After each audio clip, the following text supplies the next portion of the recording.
Our kids need to Pokemon go to the polls, or the youth, or something. I think is what she said. Let's not get political. I was just making a joke.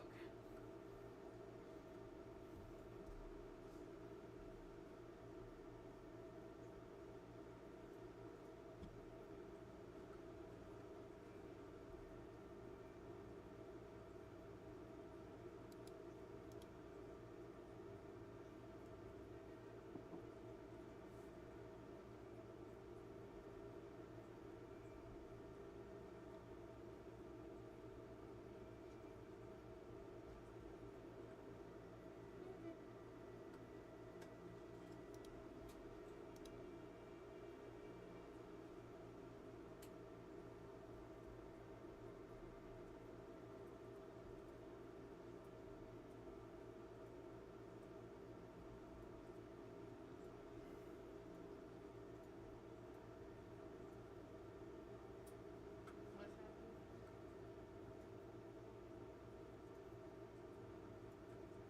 Okay, so we're taking. We're not. Why? Why did y'all make the break fun tie? We're getting a break.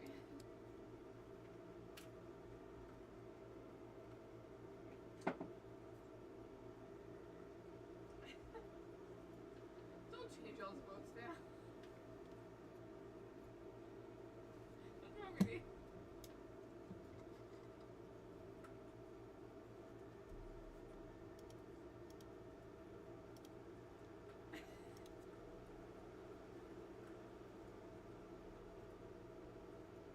Okay, we're taking the break and we're ending at 11 o'clock. Let's do this thing.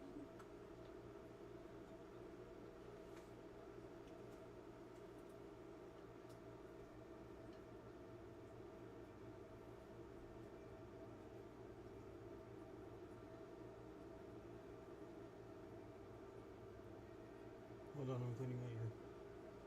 Because we're starting to itch. Carson is passionately late.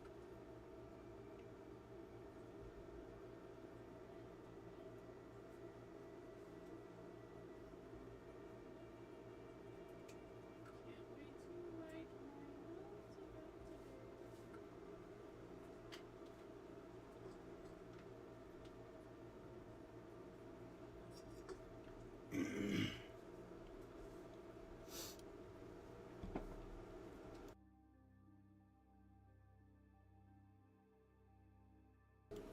write my notes about Alrighty then. When everyone's ready, let me know, and I will begin.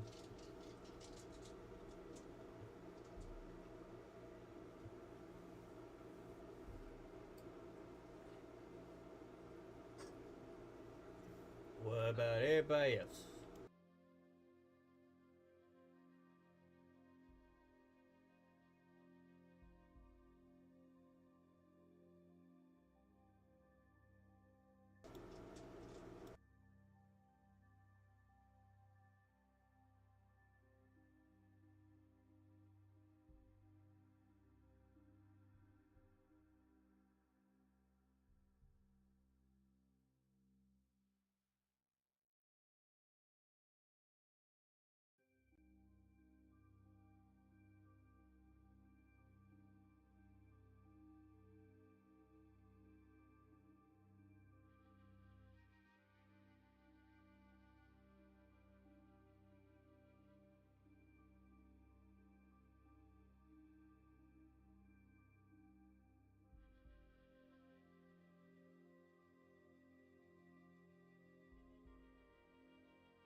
Hello, everyone, and welcome back to another episode coming from Fate-Bound Fellowship, doing Seeds of Naffisea again.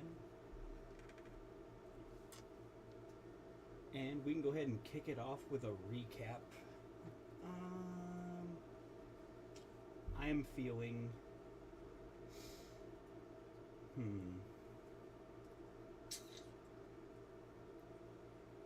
Carson,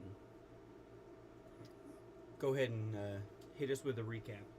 You can stop when you guys arrived at the next city. I'll go ahead and give that description again when we get there.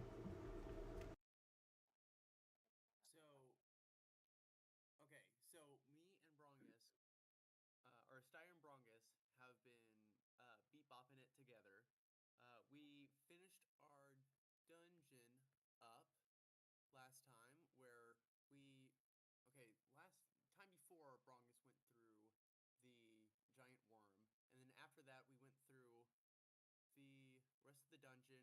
We found some more treasures in one of the rooms, and we got out of there. I don't think we did a whole lot else inside that. I don't think we did a whole lot else other than that. We kind of just went from room to room, made sure that there was nothing else. Some of the goop on the ground had hardened so much that it was basically resin, like amber. Other than that, we just finished the dungeon. It was pretty simple. I think you're missing a part there. Am I missing a part? I cannot remember. What am I missing? You're missing when you guys went back to meet with the Emperor. Oh, do you want me to start? Okay. Yeah, I meant when you guys got to, like, the new city. Okay, so we enter the dungeon. We meet the Emperor. Okay, and right, Brongus is wanting his reward that he does not get, but he's still very excited about. Steyer is mostly back to normal at this point. And then we get set off onto another journey, something that we were supposed to finish previously, but we haven't gotten to yet. And what that is, I cannot remember right now.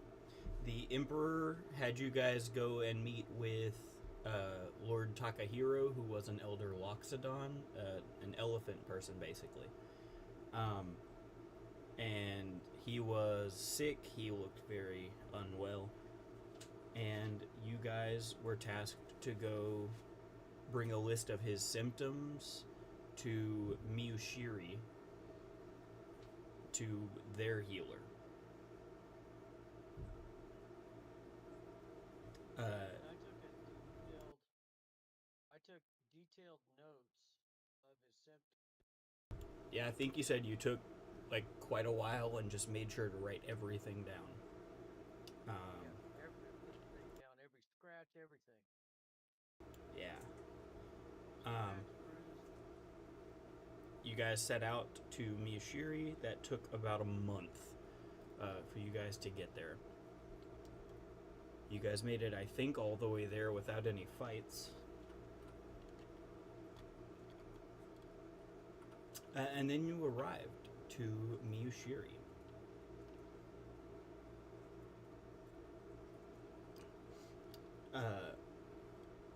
Miyushiri is also known as the Verdant Jewel to many residents of the country of Struben.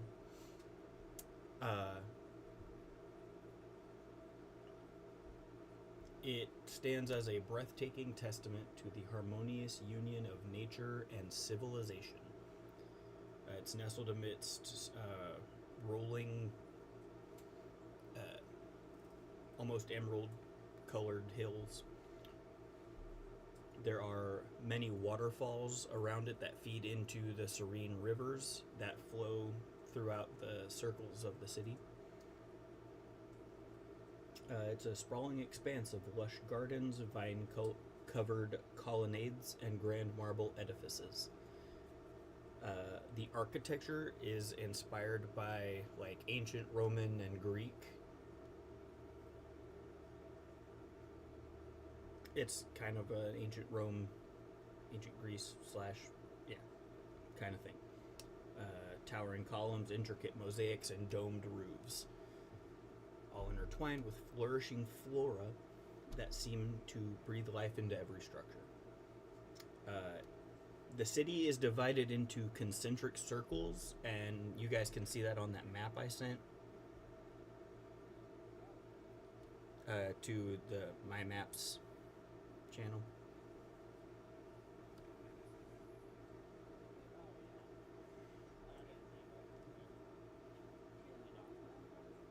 And each of the tiers is slightly lifted. So like the lowest tier is like ground level, and then the next one's a little up, and then the last one is up. There's more than 3. Like I said, that map is just a basic layout, more for reference than anything.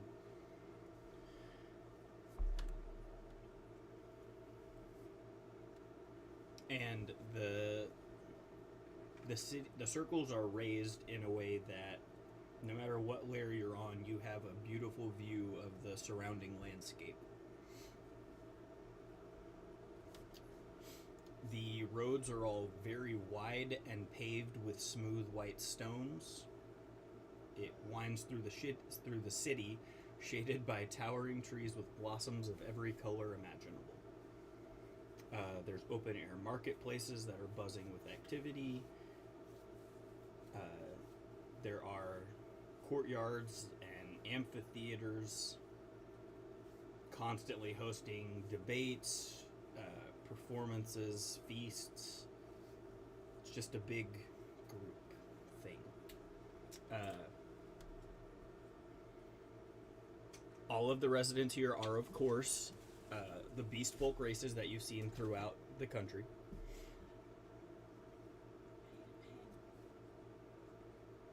And as you guys walk through the city, you can notice that even the smaller houses and stuff, the people inside still look fairly wealthy.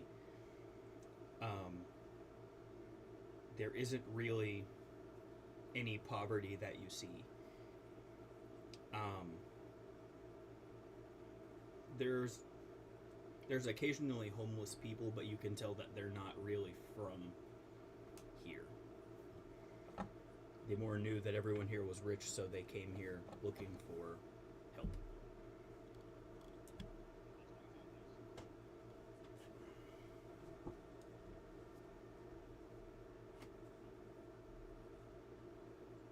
Hold on, sorry.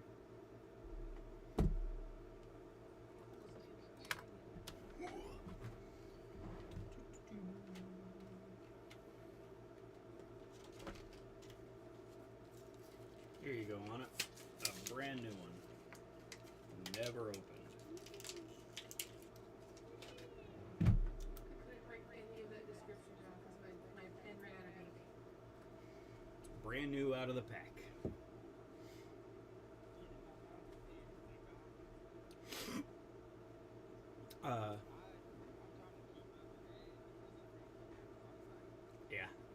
At the heart of Miushiri lies the Palace of Aetherion. Does anyone want me to spell that? Aetherion.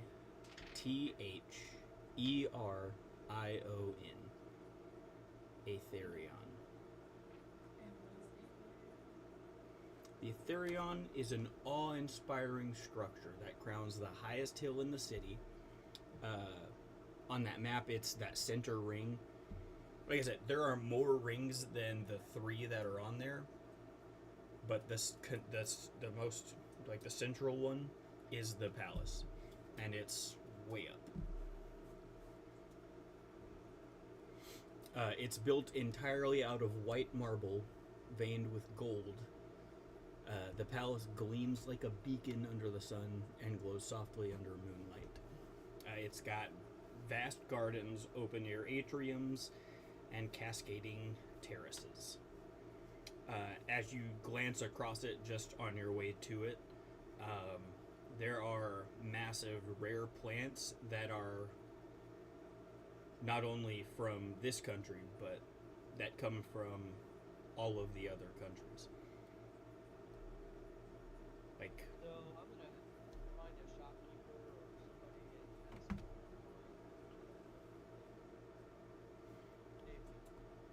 them I do not believe they gave you the name of the healer. Yeah, I don't think we He just told you to find the royal healer.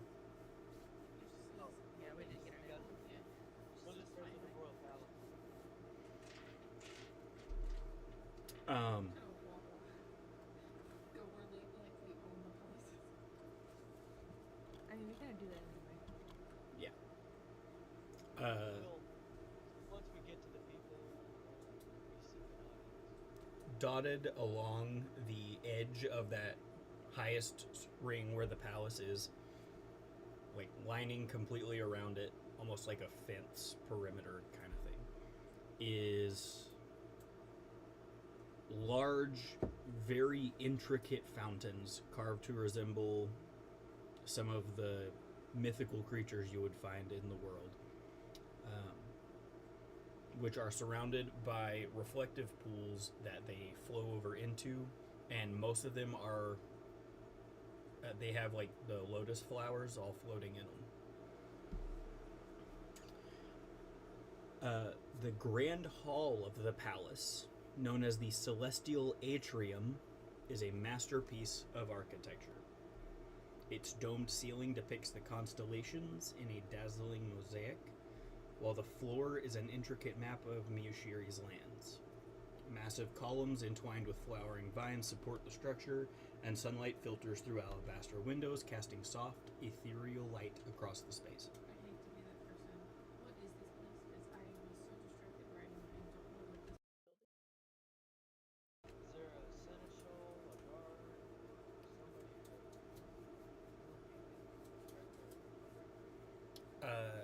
One second. What was your question, Anna? I said I hate to be that person, but I was so busy writing that I have no idea where we are, and I don't know what this building is.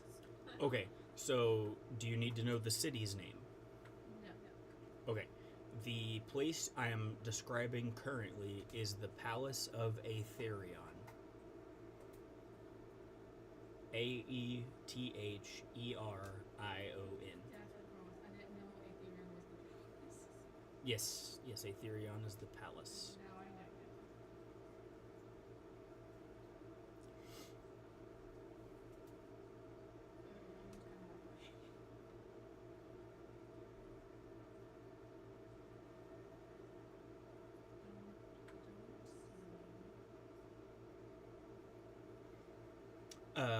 Anybody have any questions about what I've described so far? While we're waiting for Williams to come back. How would go first? So I didn't even really let you guys walk through the city. What I was confused. Just you guys knew you were supposed to go to the palace, so I was describing it as you would come into the city. And I'm leading you. I led you through the city, then to the palace, then through the palace, then into the grand hall.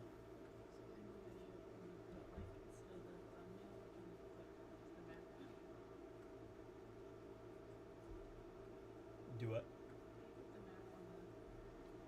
Yeah, I was just waiting for us to get here.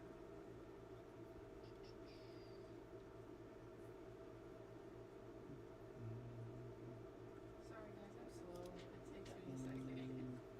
You're good. And that one. I was like, where are we? I'd rather you know where we are than just pretend like you do. Exactly. That's We're why. like, yeah, Twig, what do you think? And you're just like, What house? The tree. What tree? There's no trees here.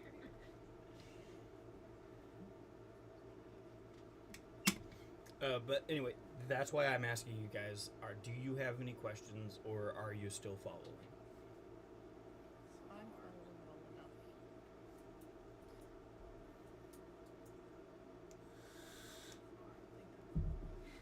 It's very easy for me to be opposite.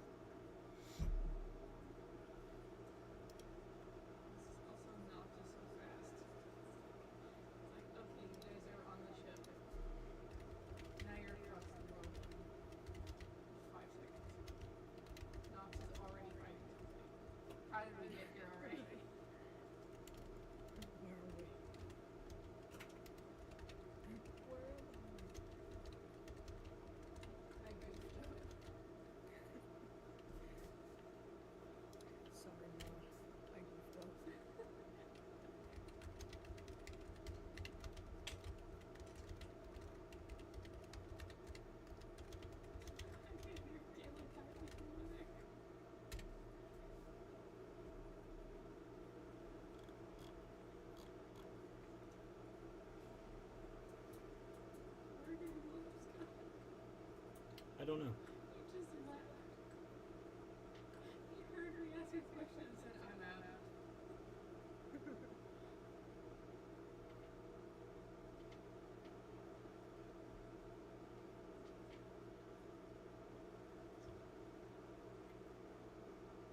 How was the trip, guys?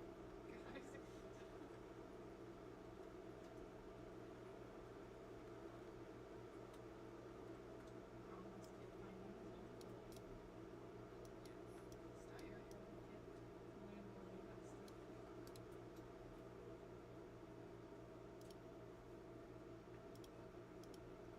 Does Steyer like his new look?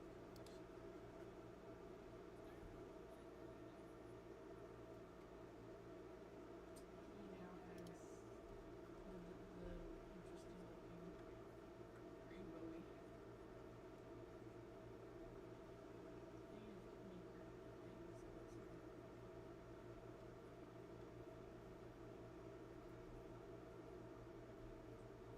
Just put a rainbow filter over it. I did try that and I thought it looked kind of silly.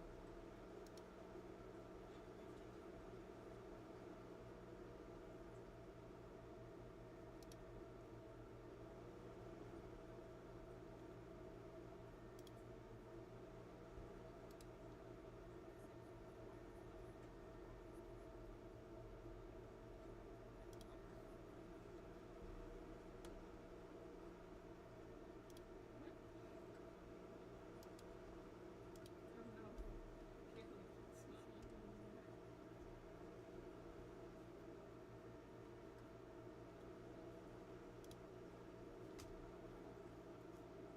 Yeah, I was editing some things. So I'm gonna drop the stream into the we'll be back for right now.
Since we're back.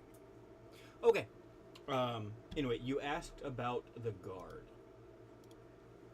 I sent a picture in the art channel. Kind of shows what they're wearing. The Palace of Aetherion is protected by elite warriors of the Verdant Sentinels. That's what they're called. A disciplined order composed predominantly of towering Minotaur warriors. Just like in Yanabe, it's the guards are Minotaur.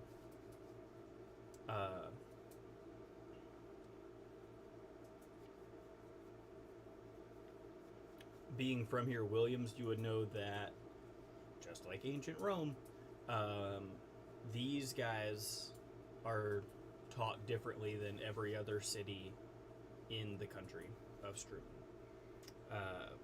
Just like in ancient Rome, they are trained from a young age in both armed and unarmed combat, as well as tactical formations.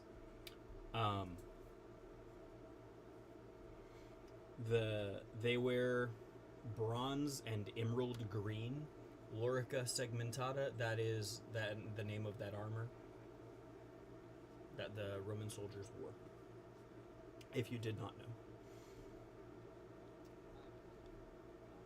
Yeah, Lurica segmentata. Fun little bit of information there.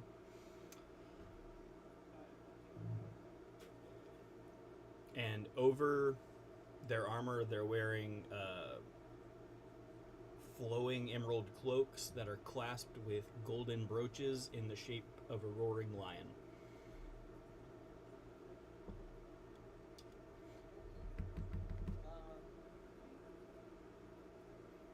You can, as you were going through the city, you were seeing like patrolling groups of them just marching through the streets. They're guarding all the entrances to like not only the walls of the city and the palace, but there's also guards that are posted at like the doors to businesses. These guys are everywhere. So I'm gonna have, instead of the camouflage pattern that I normally have, I'll have that cloak go back over here. But I'll have my armor looking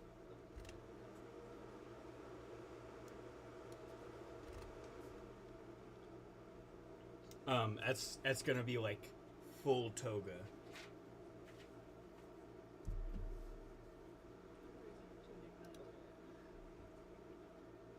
That's what all of the citizens are wearing as they walk. So, I mean, you would be able to see, oh, he's wearing that. Cool, let me change. Although, probably doing that change thing in the middle of the street would draw a small crowd. Yeah, A small crowd. It's that glamour armor. Yeah, yeah. Well, I'm not gonna be broadcasting. Not just like it's like the thing of if you're walking through the streets and you change it and somebody notices, they're like, "Wow, cool! Yeah, did you see that?" And then like 4 or 5 people walk up and they're like, "Oh, how'd you do that?" You know, that kind of thing. Well, let me if I can get that done. Stealth or sleight of hand? Stealth.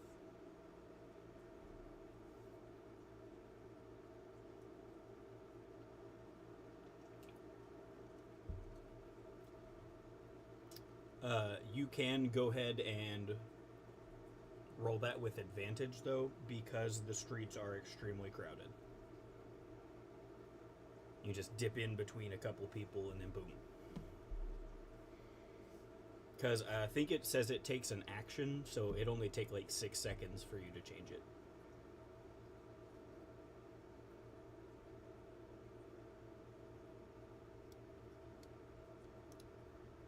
Oh yeah. Easy. Easy. But yeah, as you approach the palace, there are 2 just like platoons. I don't know what the Roman word for them was. But there are 2 that are patrolling right there by the entrance.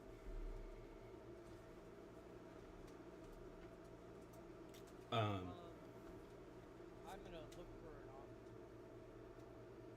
Oh yes, they definitely have a lot more plumage. And I would see where politicians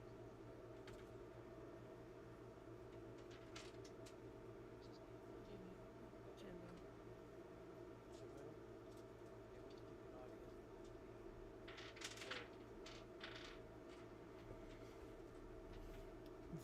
This very large, imposing minotaur just kind of glances down at you like holding a spear,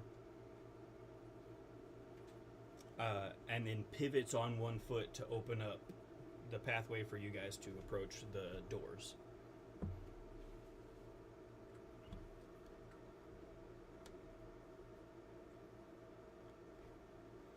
Actually, I would produce the paperwork that said that temporary given.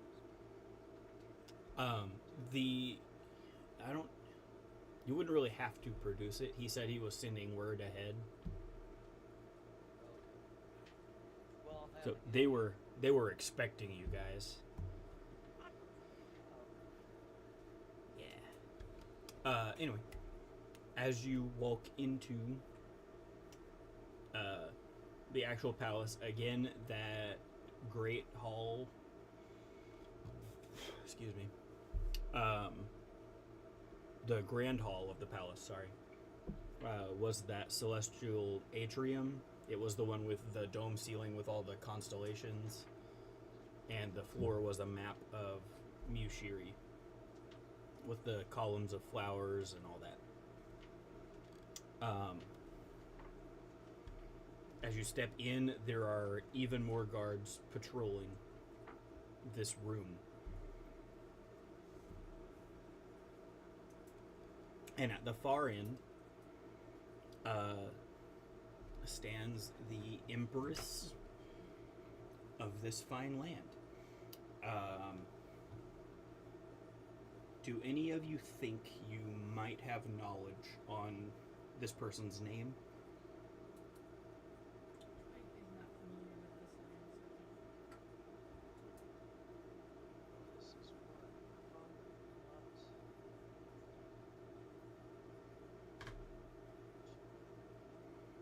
I'm fairly certain it might be possible for Emily to know who this is. What? Well, yeah, because of Aunt Jessie. Roll to know. Roll to see if Yes paid attention during the lectures. Also, yes, because is very well read, so Exactly. probably. And then Williams would probably know. Do we need to Or roll to Knox. call? I'm getting there. Okay. Knox might know because of the fact that you grew up here. history? It would be history. And then Finn might know because of the contracts he was doing in Struman. So yeah, if you three want to roll history, you can. Her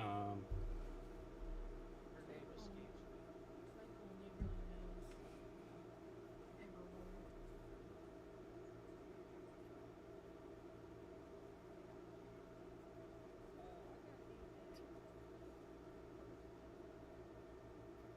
I mean, it's possible. You guys grew up with Aunt Jessie for a little while. So I mean, you guys could know if you think you would have talked to Aunt Jessie and had her tell you about the foreign royals or whatever. You guys can roll if you think that conversation would have happened. I rolled a 5. No.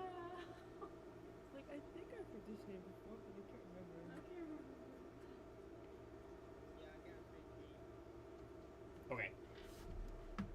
So it looks like it's Finn that remembers who this is. Finn, you probably wouldn't have ever met this woman, but you probably would have been educated on it through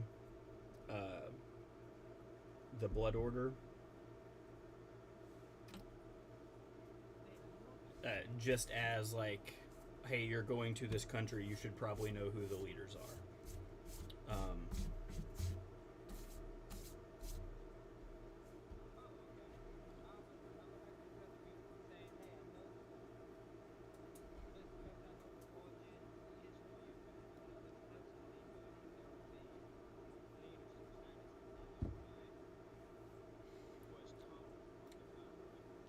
Finn, you would know that this is Empress Cassian Arret. Oh, you're gonna have to spell that. I will write cashew if you don't. Do you need me to spell? Do you need me to spell Empress? Yep. Or do you got that one? Or just the name? Cashew's name. Yeah, put this Cashew's name. Cashew now. Cassian. Cassian. Cassiane.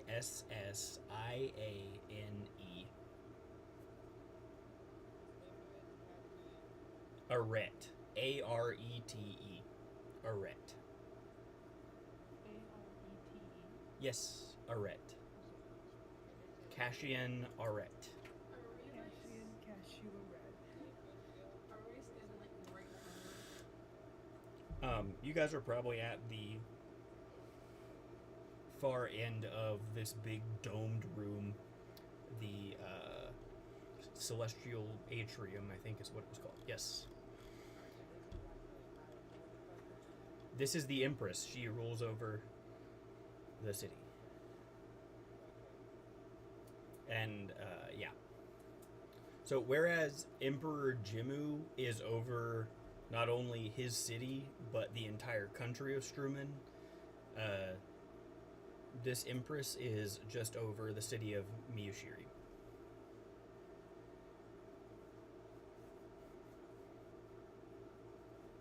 She is a lion folk.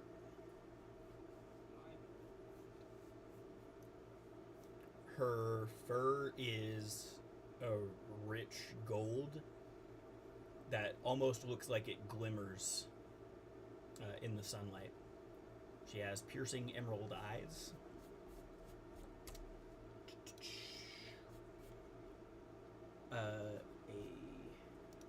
Do not remember how that is pronounced.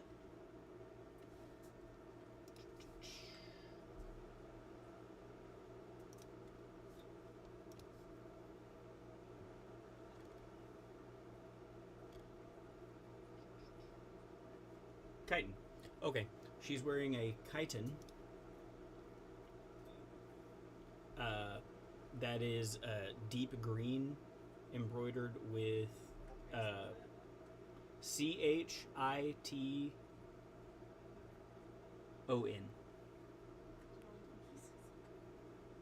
CHITON. Yes. Look in the general, and that is the unit size. Oh yeah.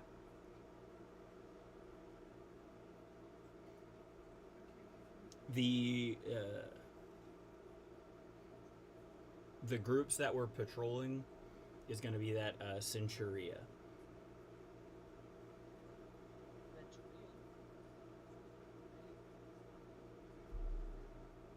The ones that are like patrolling in front of the palace. The ones going through the streets are going to be the Contubernium. That's the 8-man squads.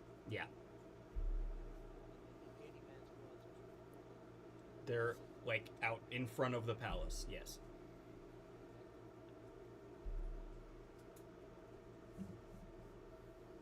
I knew information was out there.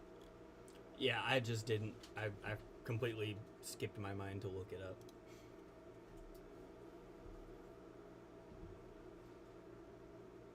So we're ushered right on in to see. Well, yeah, because Emperor Jimmu sent ahead word that you guys were coming and gave them descriptions and everything for you guys when you got here.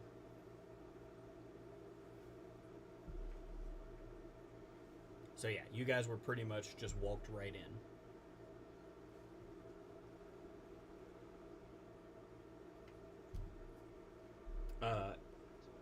Anyway, the crown that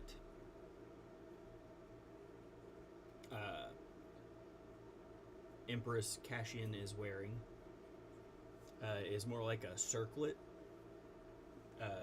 Finn probably would have been told that it's called the Diadem of Verdant Harmony. Yes, do you need me to spell that?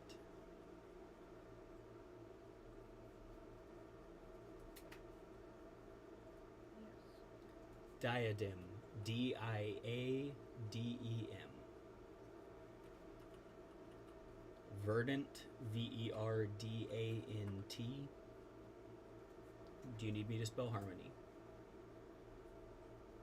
No. Okay. Can you spell verdant one more time? Yes, Verdant. Thank you. At about the appropriate distance from her, I stop, shake her legs for 1, 2, 3, 3 would be up with the first one.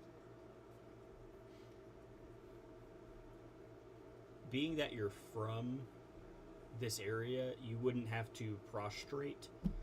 You would know that isn't really common. Burmese. But yeah,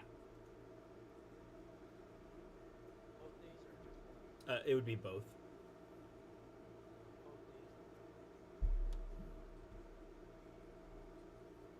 these. Yeah, the one knee is more of like old English type thing.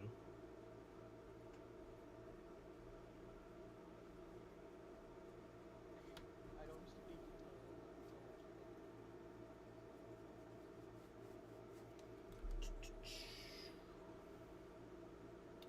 much Yep. Alrighty. She almost immediately notices you guys' presence simply because of the very strange appearances that just entered the palace. There's a whack party that walked into her. Right, right. Yeah. She stands gracefully up from her throne.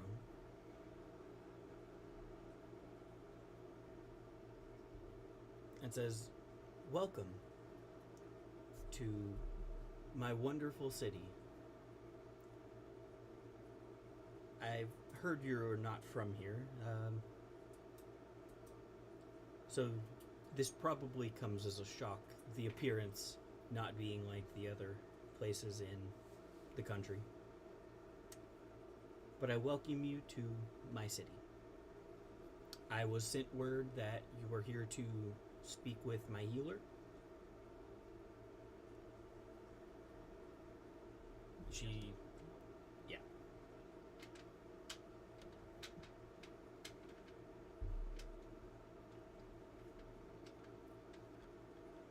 Okay.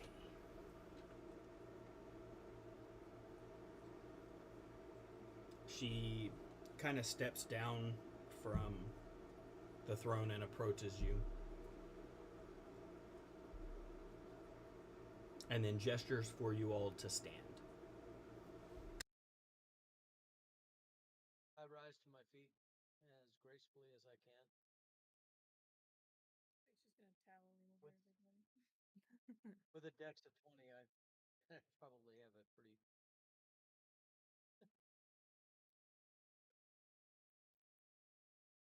Oh yeah, yeah, it's definitely.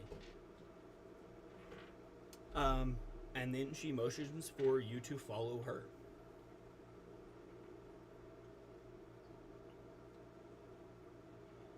Do as commanded. So Is writing on right now. okay, I'm gonna follow behind everyone just to be Is- safe. it's probably best because just like the outside, the inside is also that like white marble with gold streaks running through it. There's And that's why I'm in the back. there's of the line. golden statues everywhere. There's just random art pieces. There's Praetorian Guard. Oh yes, the guard are also wearing gold. Yeah, it's probably a good thing that Brongus isn't being left to his own devices. It's like in kindergarten, you have the one teacher in the front of the line, the one teacher behind, so that no kids run off. Exactly. And one kid and one teacher holding on to the kids. It's just like behind. They've got that kid on a leash. That's what you guys need for Brongus. One of those like kid leashes. Child leash for him. Wait, Twig is like always wearing. Which Twig animal? is like always wearing a baby holder. Just put Brongus in. A monkey, I believe, would be the most appropriate. With one little fez and a little vest. No, like the little backpack leash things that people have for their kids. Yeah. It'll be like a stuffed animal looking thing. Yeah, I was thinking on the lines of you said when you said monkey, I was like dress the goblet up in a fez and a vest. Hey, I mean that too, you know.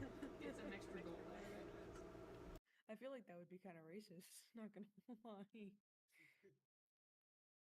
No, it'd be be just a slight nod to Abu from Aladdin. Does Aladdin exist in this world? Probably not. Or at least the story or the movie or something. The evil empire of Disney. Anyway.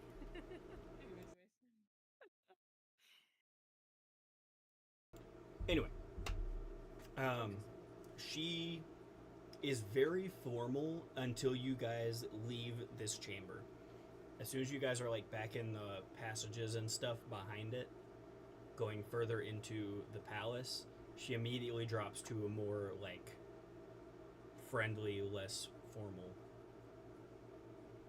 Like, oh, you guys should look at this, and then hey, if you look over there, there's this. And she's basically giving you guys like a tour of the palace. Like all the formalness from the original encounter gone. It's like your best friend walking you through their house.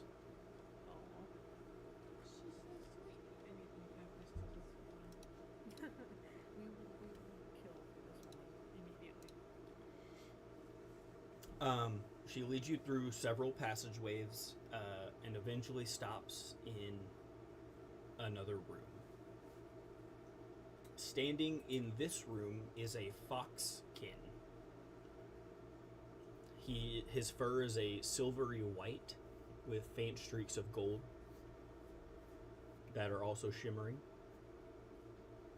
He has amber eyes, and he is clad in robes of soft blue that have embroidered patterns of herbs and flowers.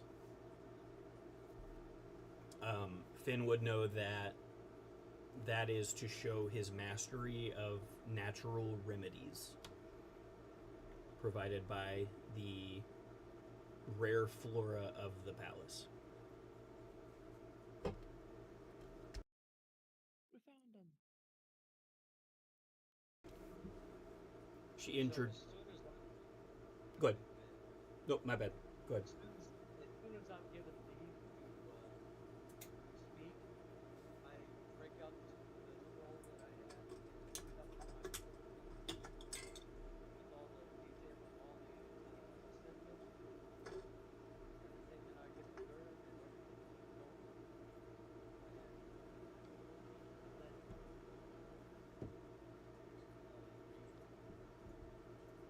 on. As she steps into this room with the foxkin, she immediately jumps back into that very formal,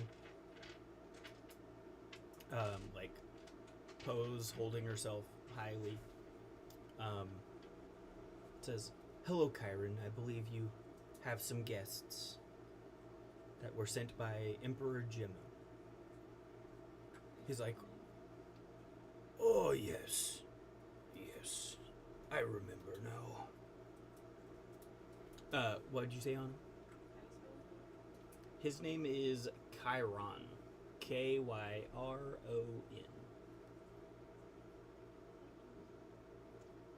I can give you his full name if you would like.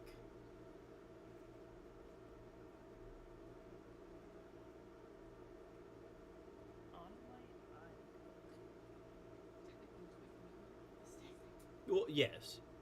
That's why I said if you would like to know.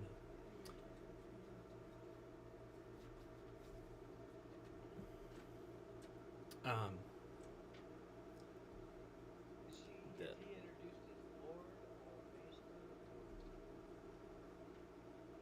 She only calls him Chiron. She doesn't give a title.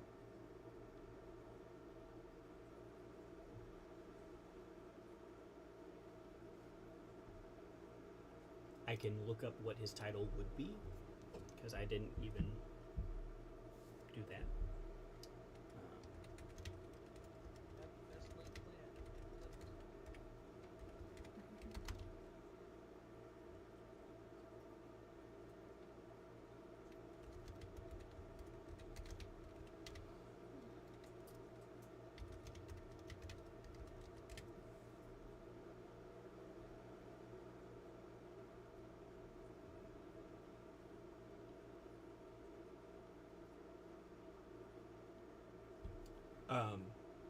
His title would be Medicus Chiron.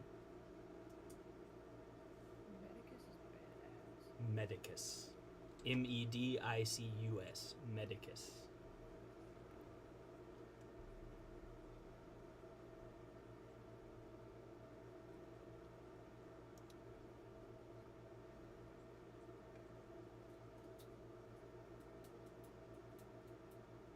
So he's old. He looks old and sounds old based on what you've seen. I present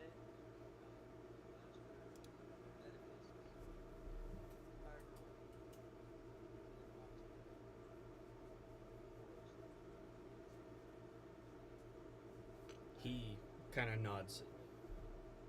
documentation on the symptoms and my observations, and hopes that you can assist us in healing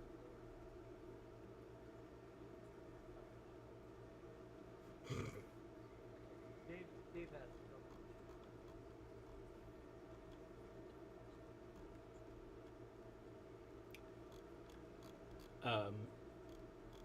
Was that just in character, or do you actually not know it?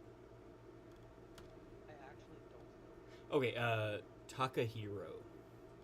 Takahiro. Hero. Yes. So in character,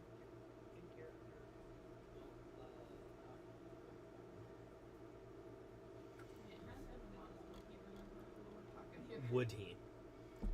It's a great question.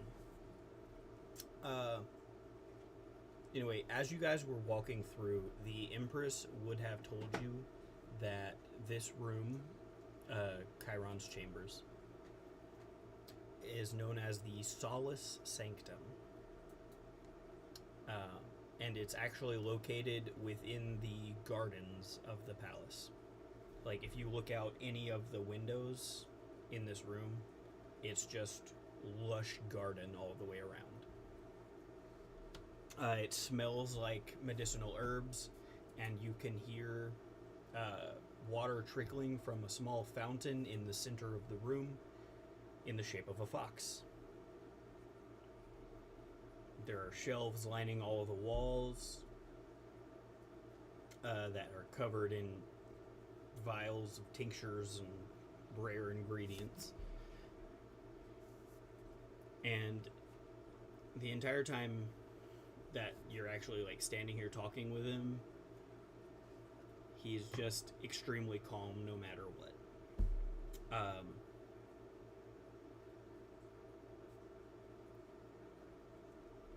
As you hand him the notes that you took on Lord Takahiro,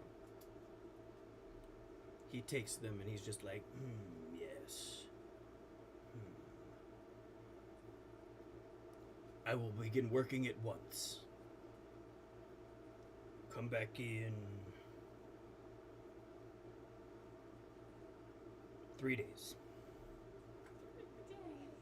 He turns around and immediately goes over to like a brewing station almost, and starts mixing stuff together, looking through notes. He pulls books off of shelves, reading through them.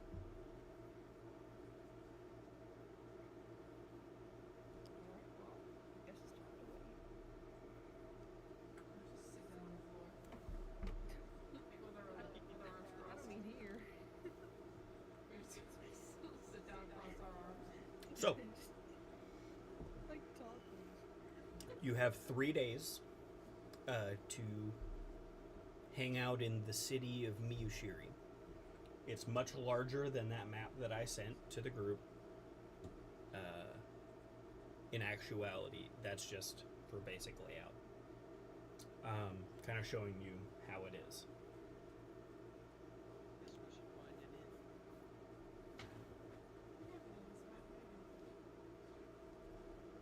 We never have to pay for the bed again. It's pretty great. It's a little cramped in here. Shut up. But it's free. So Yeah, that's the other thing. I also forgot to tell you guys, the Emperor sent you ahead with 300 gold each. That's a king. An extra 300 gold. Jesus Christ, man. I don't know. Finn has enough gold to. For Finn, that's pocket change. Yeah, Mr. Is that Mr. Rich. Mr. Rich? Yeah, it was like in advance. Here's half of what I'm gonna give you, kind of thing. To cover your expenses on the way there and once you get there. I guess Proctus did get his money.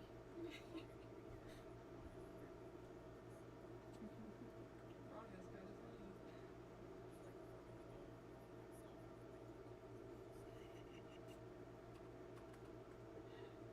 It's only like This guy's trying to work. He's like Scrooge McDuck over here. I think he has his own money. I didn't do it, man.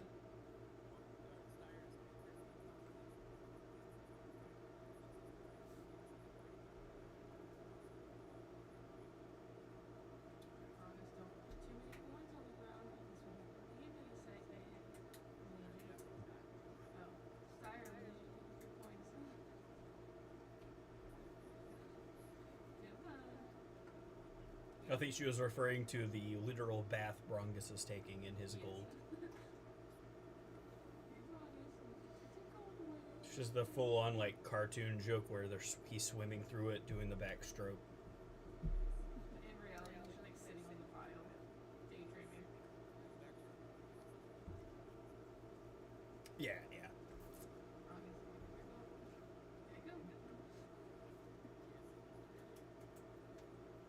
there you go. Let's take a rope and tie it around each of their wrists. Anyway, so the Empress, after you guys talk to Chiron, Medicus Chiron, takes you guys out back to the Celestial Atrium,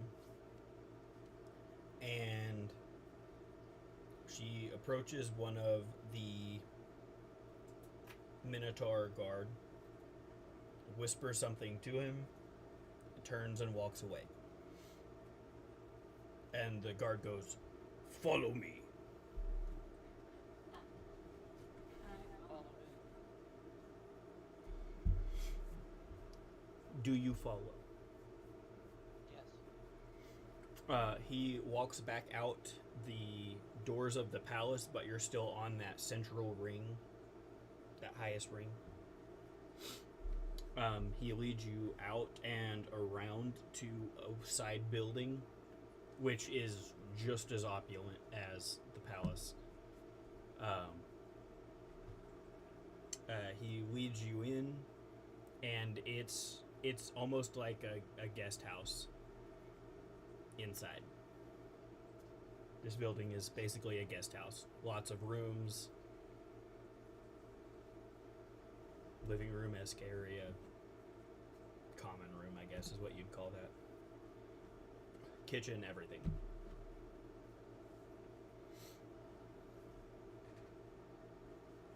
And there's probably enough rooms in this building for 20 people to have their own room. Massive building. I know the first thing I'm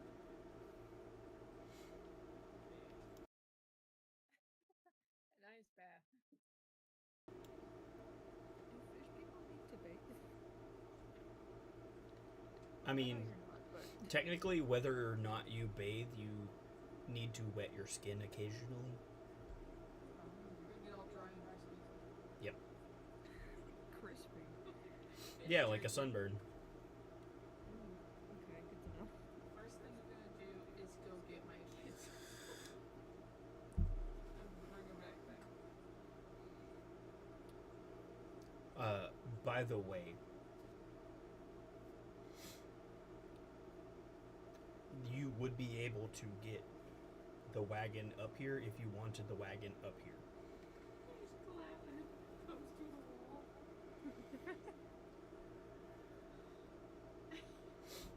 Well, like, there are paths for like visiting royals and stuff to make it up to the palace ring. And then there's like wagons and stables and stuff, like wagon garages. I don't know what you'd call that. There you go. There's like facilities for that attached to this building.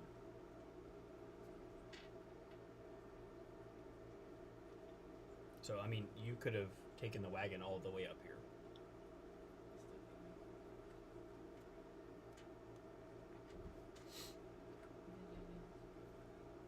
The teenager that If I wasn't a remember. teenager a month ago.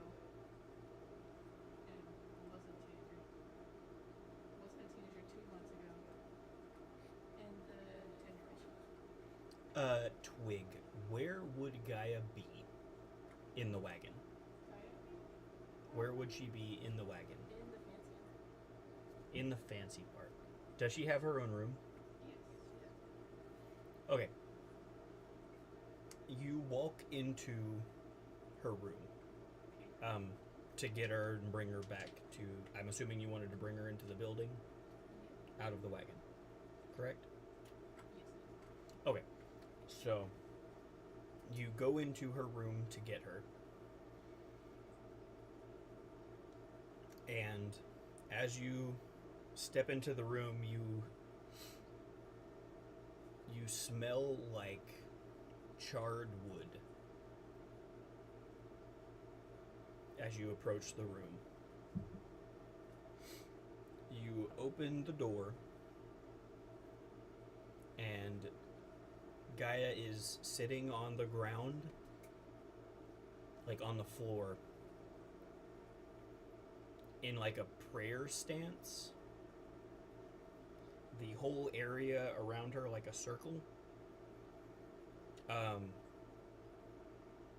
looks like charred, and there are blue streaks kind of running through the wood around her where it is charred.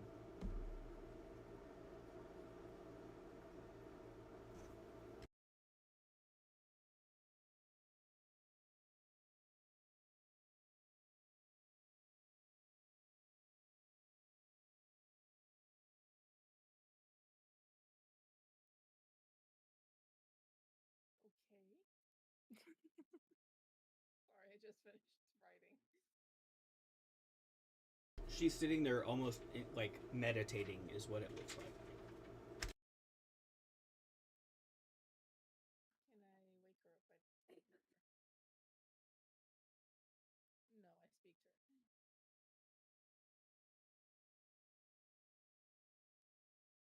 I'm afraid to touch it. Okay. Twig would probably creep up and like poke her shoulder. Just trying to see what she's doing, or Trying to get her attention. are you Gently. touching her? Oh no. I don't like that question. I do. Okay.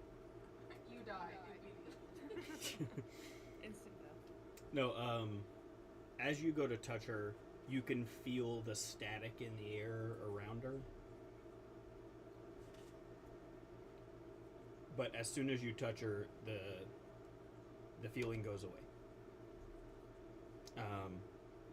She like opens her eyes and looks up at you, and the blue lines that were running through the floor disappear.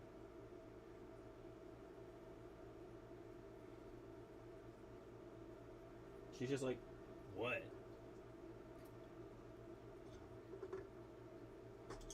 What was that? I was meditating, gosh. That was meditating. That was meditating? The floor being burned? The floor being burned? She looks around like, oh shit.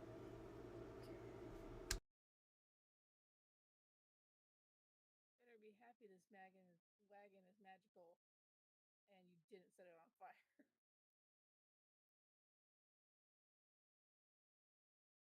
By the way, as you got close to her, you can feel the heat coming off of her and the floor. But again, as you touched her, like the heat dissipated, the static in the air feeling dissipated. But you can still feel the heat coming off of the floor. And like she stands up and you can see like where she was knelt on the ground, that part is just black.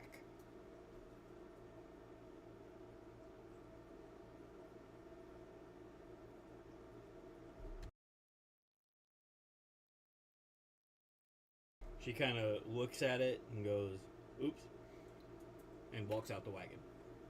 Oops. Chase my child. I just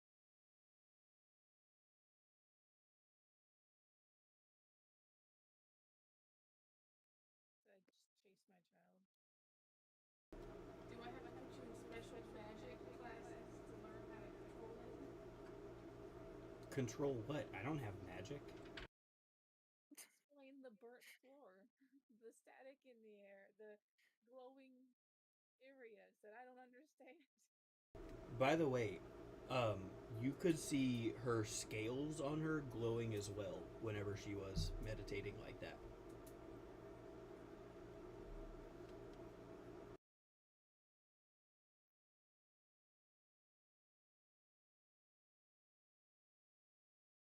Just don't want you to hurt yourself.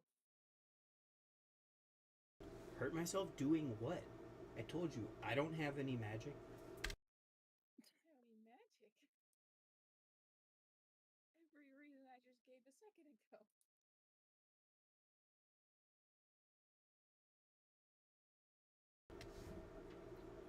She turns around to face you, Twig, and goes,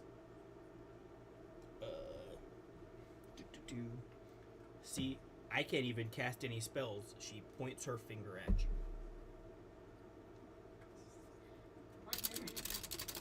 Oh my gosh, not the roll. Oh. Hey, Anna, come here. Don't tell me it's a 20. Come here.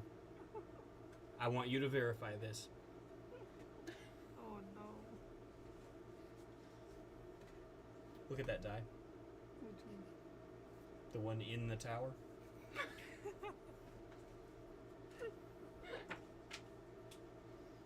For reference, guys, it's a nat 20. Rolled with my die that I usually get low rolls on. That's my fuck die. I always get low rolls with it. My child I've raised. But you abandoned it. Got a nat 20. I'll start rolling to heal. You just don't know what's happening though. You guys just think I'm grabbing my children. Me, the player's problem. Me, the player. Okay. Oh my god. Oh man. Dead. I would literally cry. Just fake choke feeling.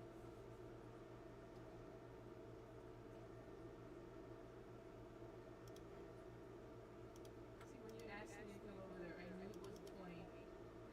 Just looking at a spell list, I guess. I am. Fun! Oh boy, I'm having so much fun! I am having fun, I promise, guys. It's just character development. Tweet is getting a new scar! Or a death. Either one.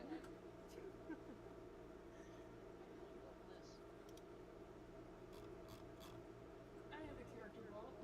It's okay.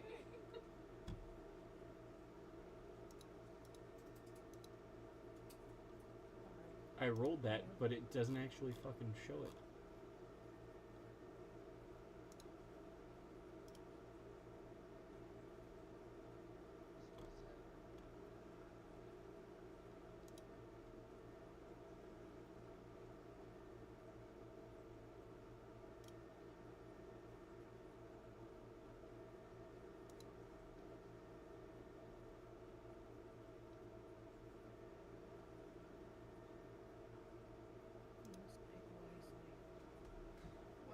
I clicked to roll it and it didn't roll. Which one is more likely to kill my wife's character?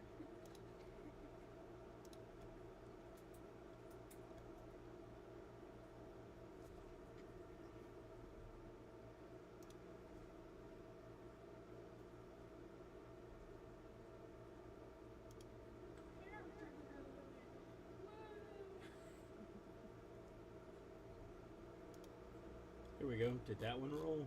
Yes, it did. There you go, Twig. You take 16 points of lightning damage. It's not that bad. Well, I know you have the most health out of all of us, but still, 16 is a very hard hit. My bad. Someone of her age. It was a nat 20, so it's doubled. Crap. So 32 points. Jesus Christ. 32 points of damage as a massive lightning bolt that anyone who was in the house heard and probably felt the static coming off of. Just this massive bolt of lightning flies across the room, hits Twig, knocks her into a wall. So everyone Would we else. hear that outside the wagon? I don't know if you'll load it. Maybe a good distance. By the way, she is, like, Gaia is also thrown back from the force of the spell. Twig is definitely stunned for a minute and it's just gonna hold their body.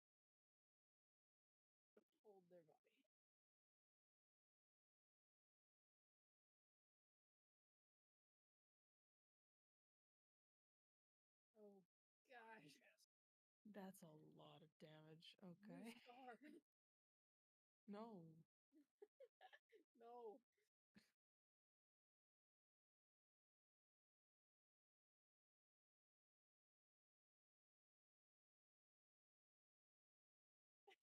So, what does everyone else do? Are we just not know what's going on? No, like I said, you guys probably heard the sound of this bolt as it tore through everything in its path. Oh, I rush it immediately. Broke the magic barrier.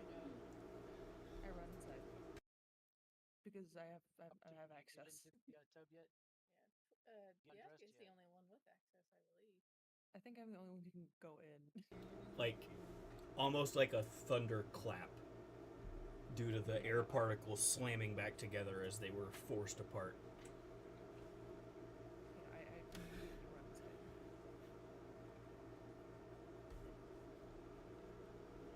So yeah, make your way through this little house out to the carriage room. And all you see is Twig up against one wall with a massive burn across their chest. Clothes definitely charged. Oh yeah. Yeah, it smells like burnt mushroom. And against the other wall is Gaia. How's Guy again? You can see like the scales in the part where there are no feathers, like the scales on her are glowing blue. There's like static discharging between her feathers, and she's just laying there against the wall, just like she's breathing really hard. I'm just gonna kind of stand in between, or I go in the door wherever they kind of are in the vicinity. I kind of look between them frantically, like, what just happened? And as I spot Twig on the floor, I'm going to immediately rush over. Like Gaia can't even speak. She's almost like hyperventilating.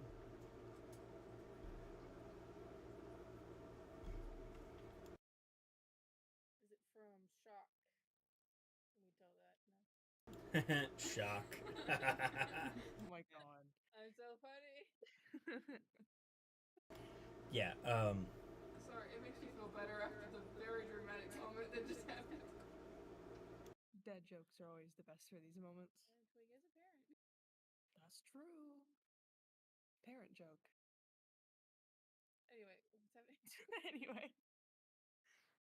Is Twig awake or is definitely knocked out from that? Twig is more stunned than anything. Yeah, I don't think it would be enough to really knock you out, but you're probably like sitting on the floor now Sitting against from the wall, force of getting thrown like, backwards into gripping it. their chest. Yes, their he's gonna clothes. definitely go to Twig first, but you can kind of tell that like in a heartbeat they would absolutely just immediately run over to Gaia as well because they both look terrible. I They mean, don't know where to go. Gaia looks fine. You can just tell she's in Yeah, but she's panic freaking out. mode. Yeah.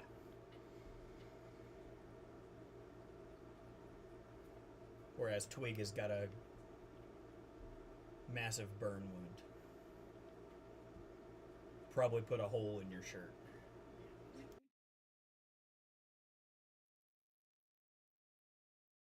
I'm Your gonna chest is visible. kind of hover my hand over the burn, like kind of scared to touch it. And I'm gonna look up and ask Twig, what happened? I'm not even sure.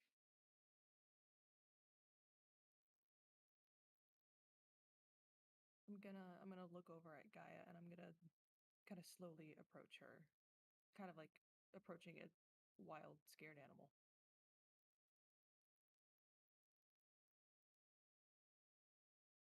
You said you're approaching Gaia or Twig? Gaia, I'm already at Twig. Twig's gonna like pain. Clearly in pain, like crawl. Grip your arm.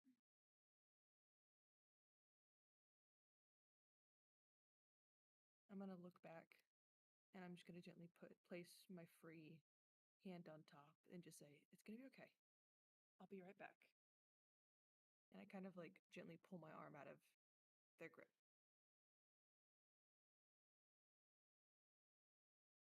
So, as you get to Gaia, she's kind of caught her breath a little bit, but she's basically sitting on the wall going, oh my god, what did I do? Oh god. I just pointed and then it happened. I'm gonna say, I'm not gonna get all the way to her. I'm gonna obviously keep my distance just in case. There's any like residue or anything. I don't know if there's any, but just out of safety, I'm gonna kind of stay back a little bit, and I'm gonna kneel on the ground, kind of like one knee touching the floor and one knee where I can rest, one knee up so I can rest my arms on it. And I'm just gonna whisper, "Hey, it's okay. Just tell me what happened." Twig, what would Gaia call you? Would she call you Dad, Mom, Twig? Probably mom. You think Mom? I think I knew that this happened before. Yeah, I thought you did, but I didn't remember. That's why I asked. So yeah, Gaia's basically sitting there going, "Oh God, it came out. It shot out of my finger. I hurt Mom. Oh God." Just trembling in fear.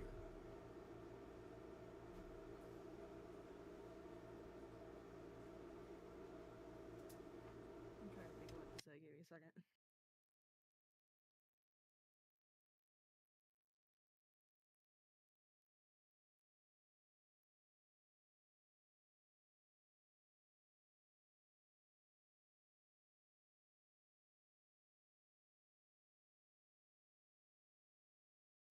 Yes, is going to kind of slide a little bit closer and just say,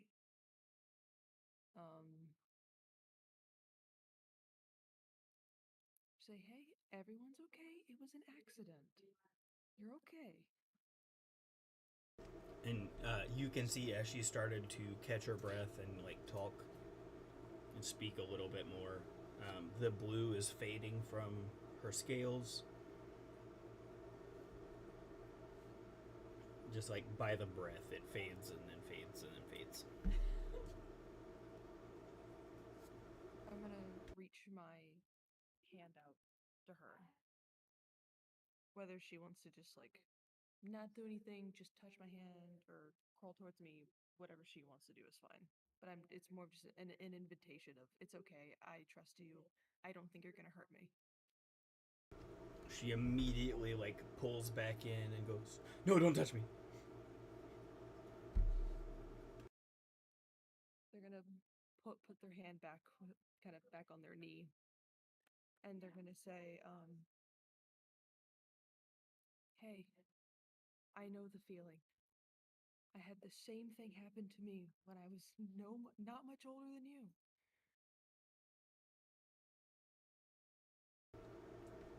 She kind of looks up at you from her like huddled position and is just like, "What?" When I was younger, I didn't know that I was a warlock. I didn't know that I was chosen by some god. I was out in my Aunt Jessie's garden meditating, and in this garden we naturally have bees because it's full of flowers. And as I was meditating, a bee had scared me, and so as I swatted at it, I accidentally launched fire at it and burned it until it fell to the ground into ash.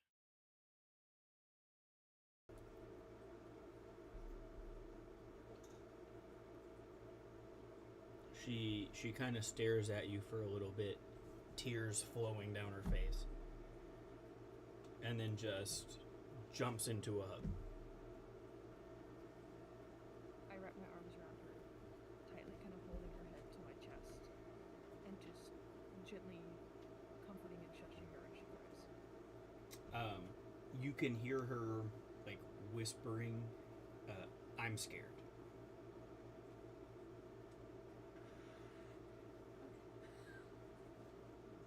Oh my god, I'm gonna cry. My baby.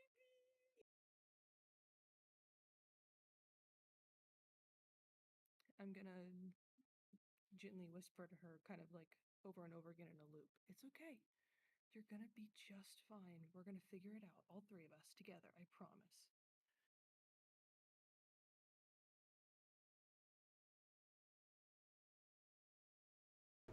I'm then gonna kind of look to Twig and just give them this like gentle look. Twig will like they've seen this entire ordeal kind of go down. So they've probably cooled down a bit. They're gonna make their way over and best as they can wrap their arms around both of you, ignoring the pain in their chest.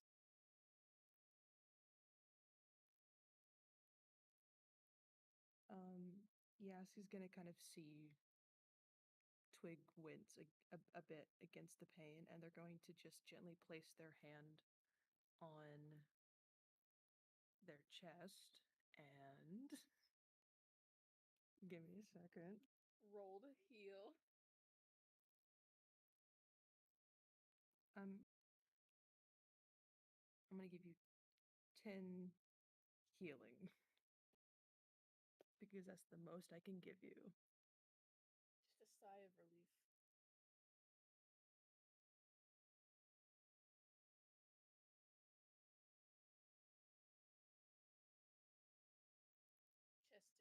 Chest would my chest feel a little cooler now? Probably. Most likely, it's definitely still charred, but Definitely still cooked. We're gonna have to get you a new shirt. Was that in character? Because that was I say that to that kind of was break cute. tension. Twig is just gonna let out a little, Because I could definitely feel that just the fabric is gone. just a little laugh. Probably just rub Gaia's back a bit.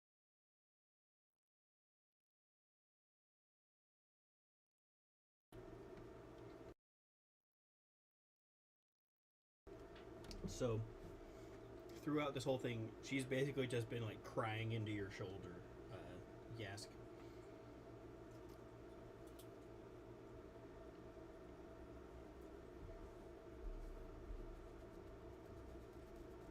Stop making me almost cry, man.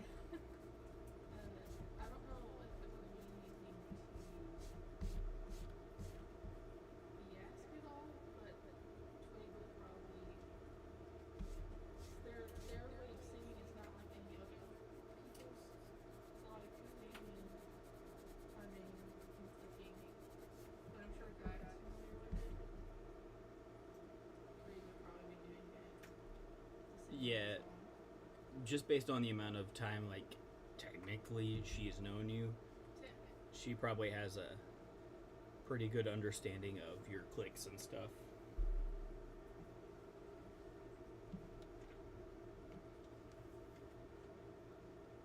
Almost like singing a lullaby. So what has Nox and Finn been doing throughout this whole? It's like a Family Guy sitcom. Knox is cleaning his gear, cleaning his weapons, making sure his bow stave is oiled and making sure everything's clean and presentable and serviceable.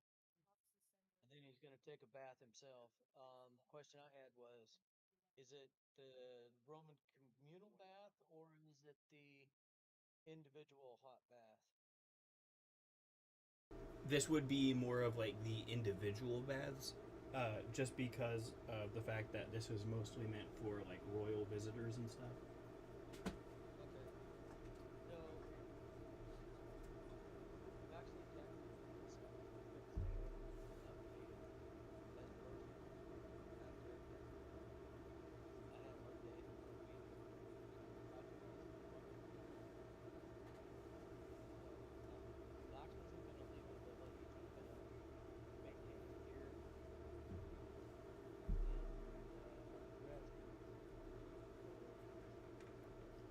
for the word from the medical. All right.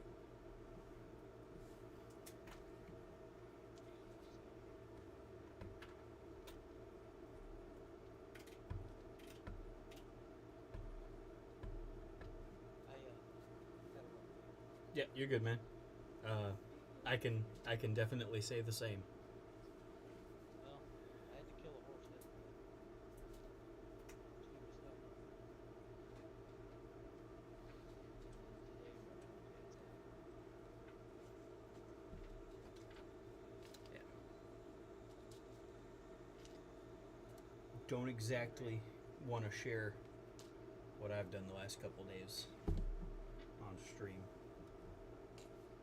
Well, Do we want to take a bit of a break?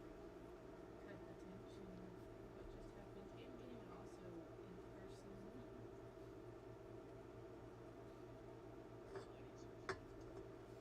Yeah. Well, take care of yourselves. Yeah. I was gonna say if you need to go, man, you're good. So Knox is asleep. All I have planned for this was Knox is y'all asleep. spending some time in the city.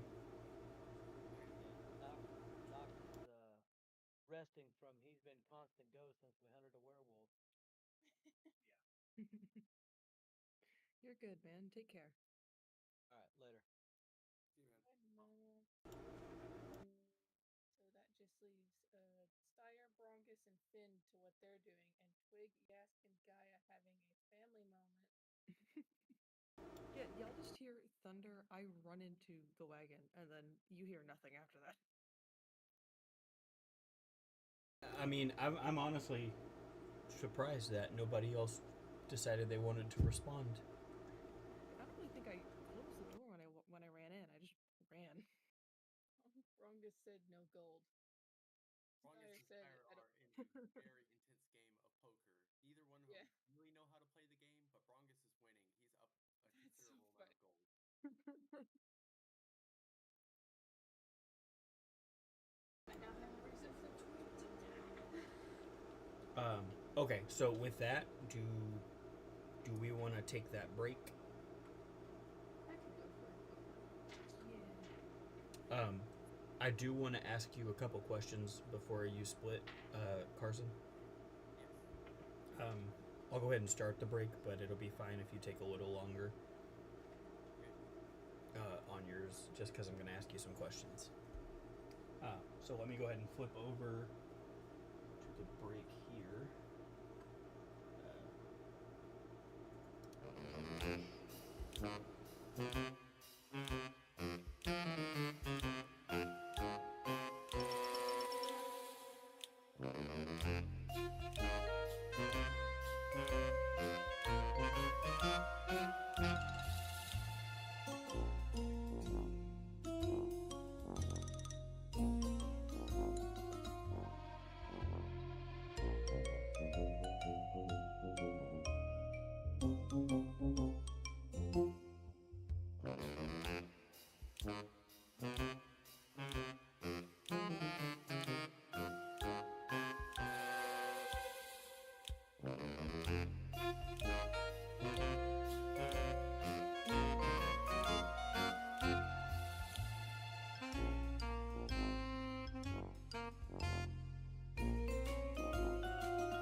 So,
we're back, minus one person.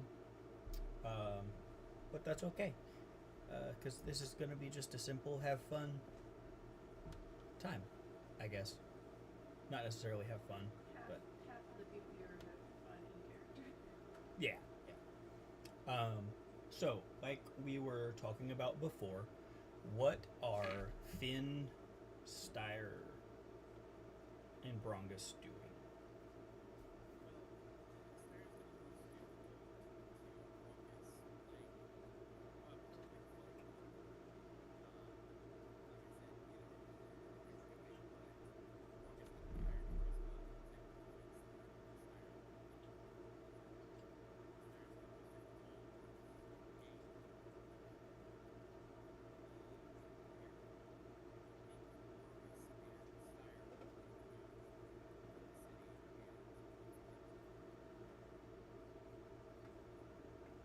So yeah, there are dozens of open air markets all over the city.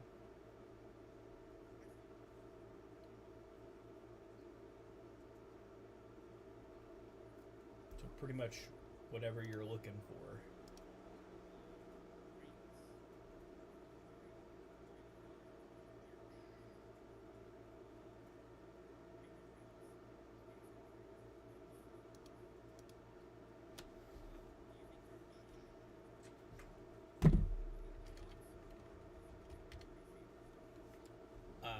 I'm fairly certain you could probably find magical vendors, considering this is like a capital city.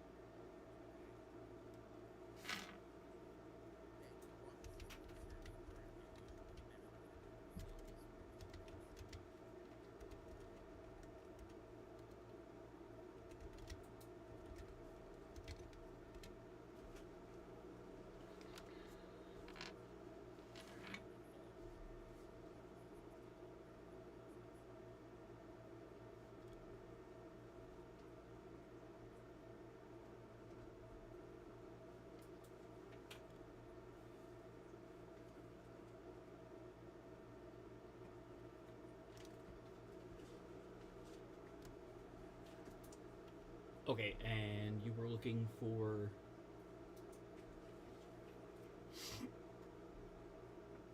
What were you looking for?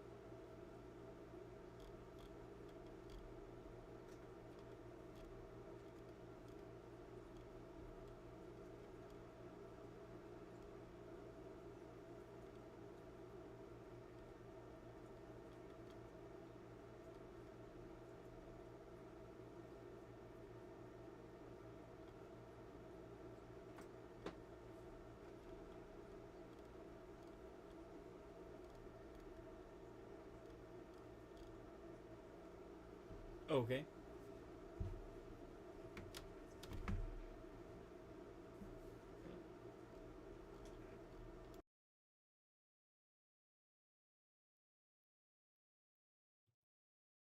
You said you were looking for magic rings?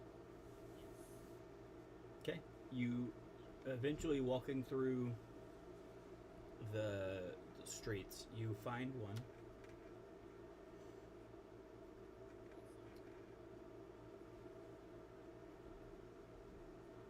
So,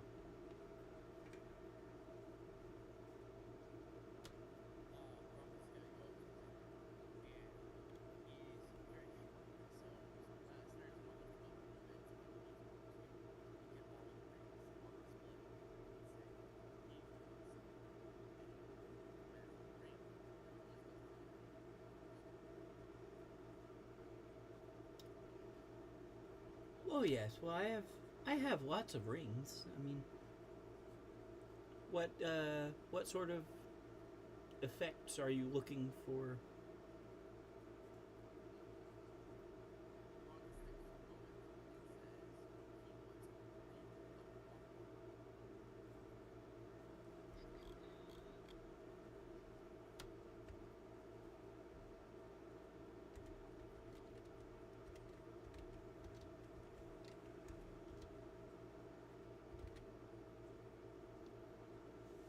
All right. Well, I think I have one.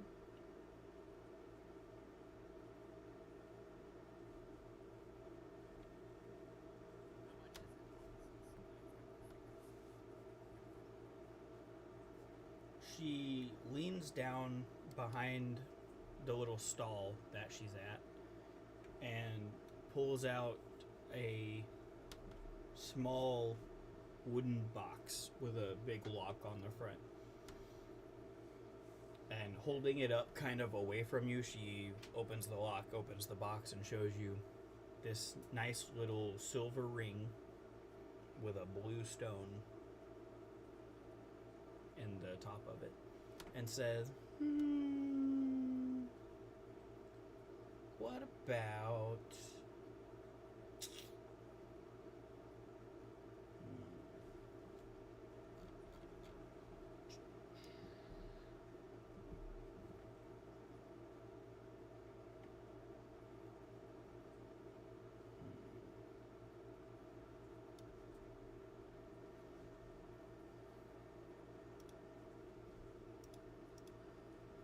thought I had one, and then here we go.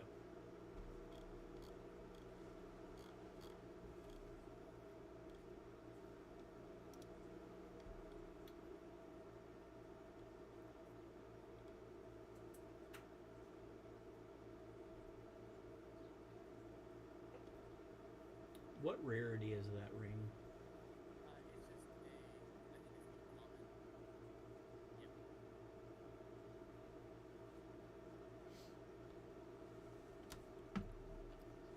What about we'll say 120 gold.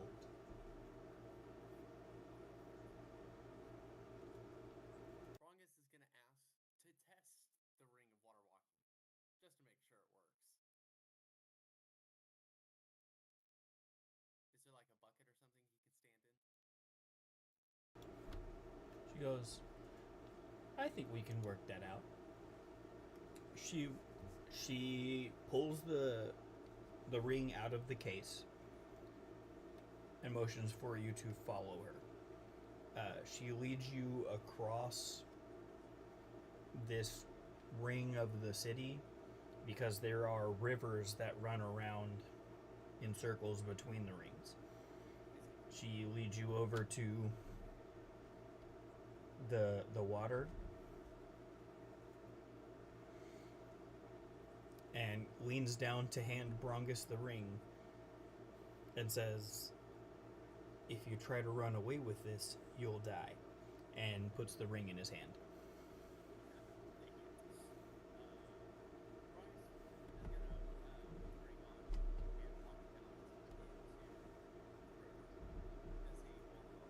He does.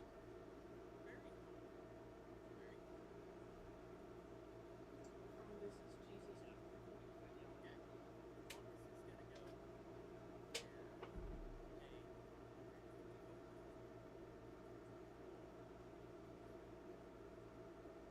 Alrighty.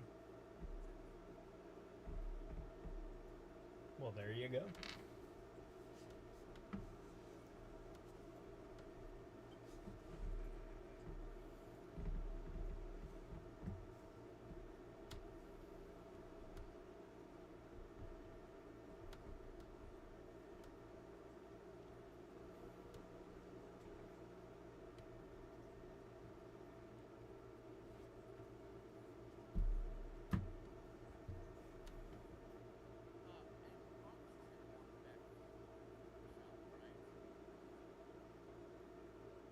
Yeah.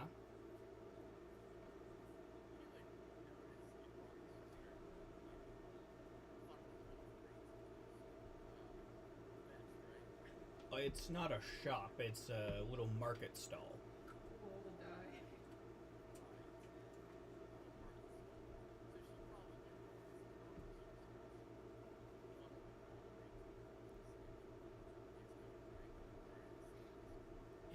It's not.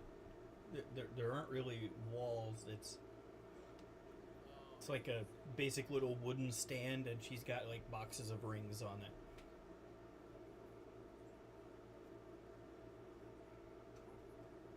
And then based on where she pulled that ring from, you could probably guess that like there's a little storage area underneath it where she's got like the more expensive rings.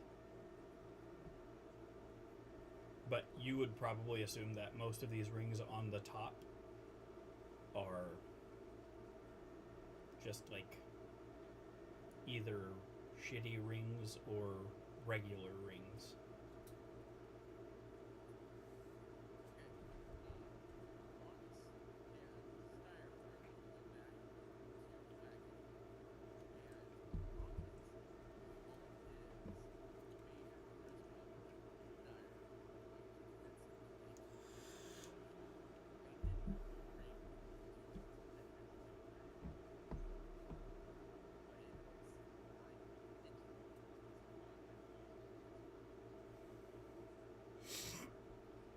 Okay.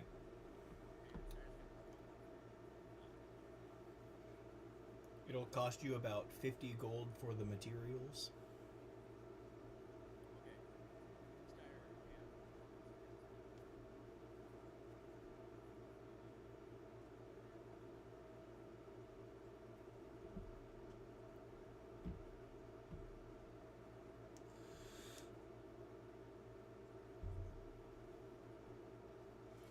said you're not enchanting it, so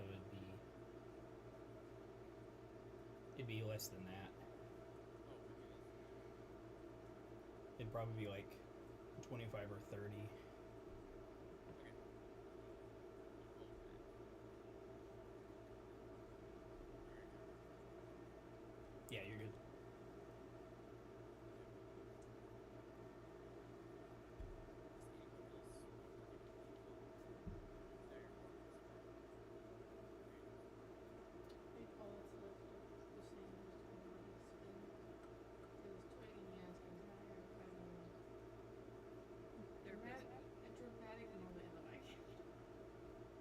So what's Finn doing? Yeah, Josh, you've been quiet for a while. What? I was gonna ask Cody about the unit. Yeah, you're good. I was gonna see, is there any like blood hunter template that's big city, well known? Is there any around here that I would know of, or will be able to search and find?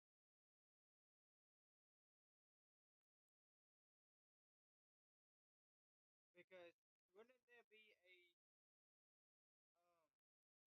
not a blood hunter? The They're hidden. I would assume not hidden, but not. I mean, they wouldn't be really well, yeah, hidden. because Some kind of mob or something. Blood Order knights and stuff are frowned upon. Yeah, there would be some kind of mark or something on here, Yeah, or some kind of symbol made with blood. yeah. I think we discussed that the guy that got you into the Blood Order had a tattoo. I don't remember what Okay. we decided on it being, but he had one. Um, so yeah, you could probably find people that are in the Blood Order. Okay, I would have some kind of mark or symbol. I would take that too. I would like to search and find one around here. And this would see if I would be with Guy or not. There was blood hunter stuff. I want to do that for these 3 days. Go out and join up, get more scars.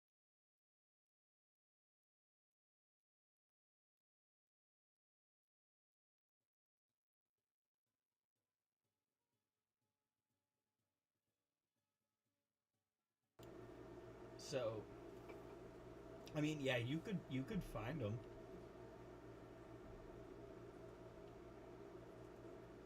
What are you just wanting to like find an order, or are you wanting to like go? Find some orders. Find preferably my orders and uh quest with them. Oh, you want to do some more questing? Yeah, my order. The tattoos would be my order. Maybe the Roman, I would imagine. So naturally, blood hunters would like look out for each other, but different orders would be more friendly. Like, is what I'm saying. Well, yeah, it's a thing of like the different orders. Yeah, they are like kind of friendly with each other because they are all like pushed out of major areas because nobody likes them. But they're also competing with each other for like contracts and stuff.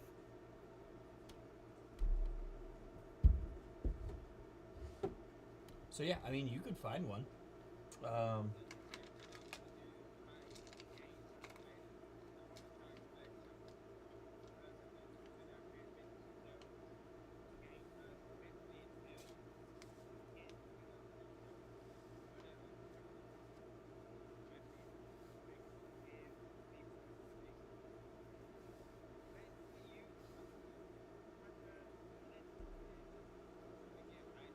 or sometimes to benefit other people or just in general for collections or stuff I could sell over time or just that. Whatever comes my way. So yeah, do you want to do one contract that lasts 3 days or three one-day contracts? Uh, Like, how do you want to break it up?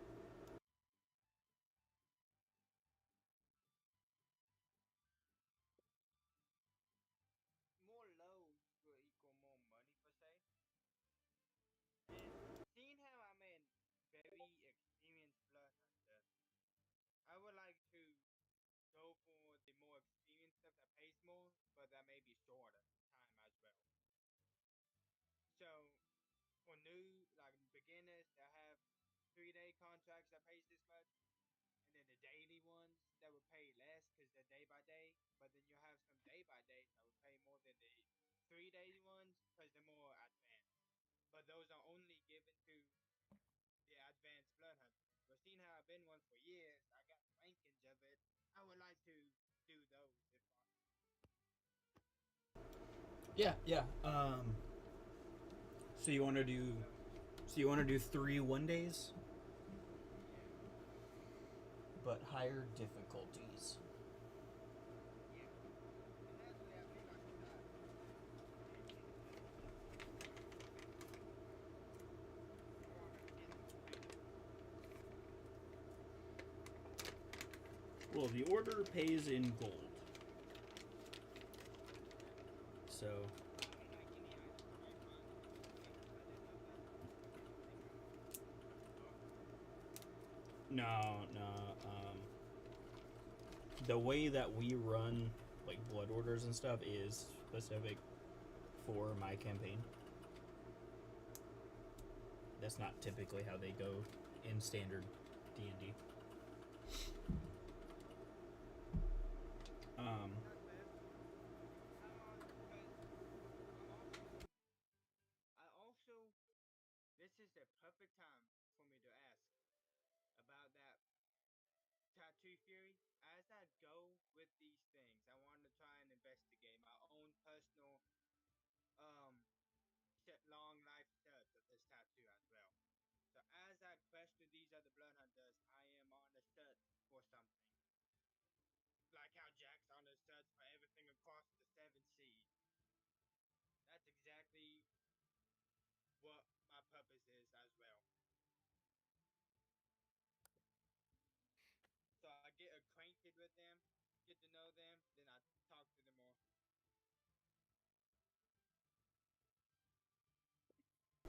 all right. So,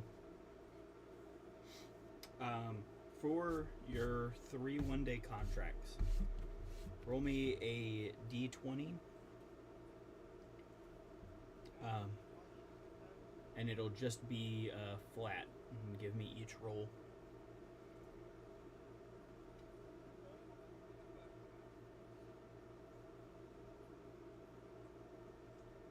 But now I'm gonna tell you, because you're wanting to do the more advanced ones that pay more, like you said, they're gonna be more difficult. The regular ones, you don't have a chance of getting like imprisoned or anything. Um, but on the more advanced ones, I would say that there is. I'm gonna put in a chance where you can be arrested or killed. Okay. Um, I would say like killed would be if you rolled a 1 on these d20s, and arrested would be like a 2. Well, I got 4, 5, and 19. So yeah.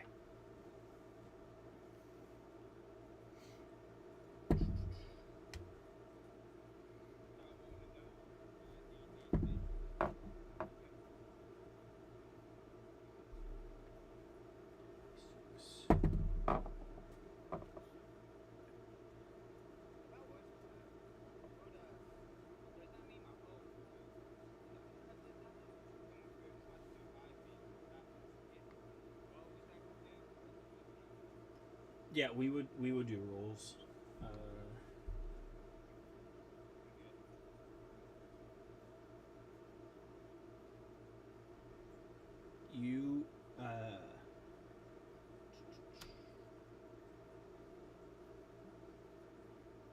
make 338 gold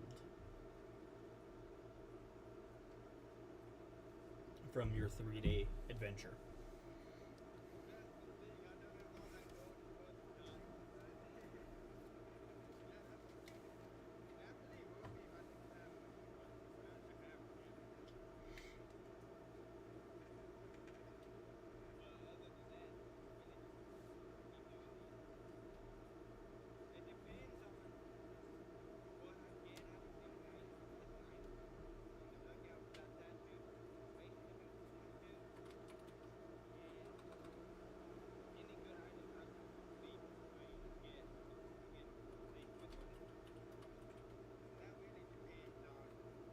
on how much longer I want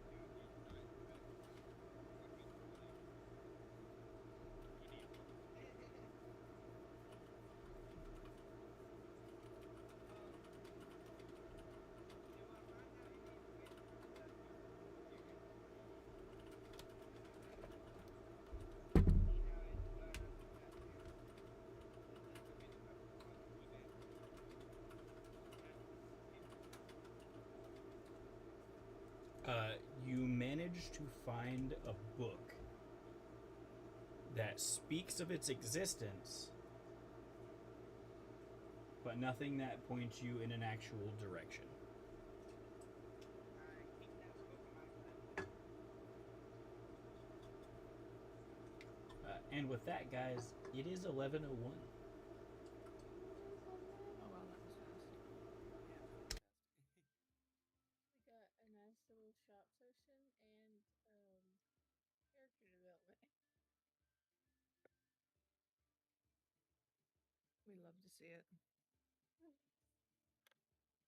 So next time, Styr and Brongus, Styr is going to get brought into Brongus's antics, and he's going to make an attunement to this ring to make it look like it's magical, but for some reason it just doesn't work anymore. So he needs a refund for his ring, you know, because I mean it's clearly magical, clearly the same ring. It's completely identical. Man, he's staying in a bucket of water. This little goblin does not float. He's all wet now. He's wet now. Yes, Yes, he is very upset. Look at him. He's sopping wet. Yeah, He's exactly. drenched. I'm very glad I didn't finish the drawing of my guide for Twig's body designs because I have to add that giant skull on their chest now.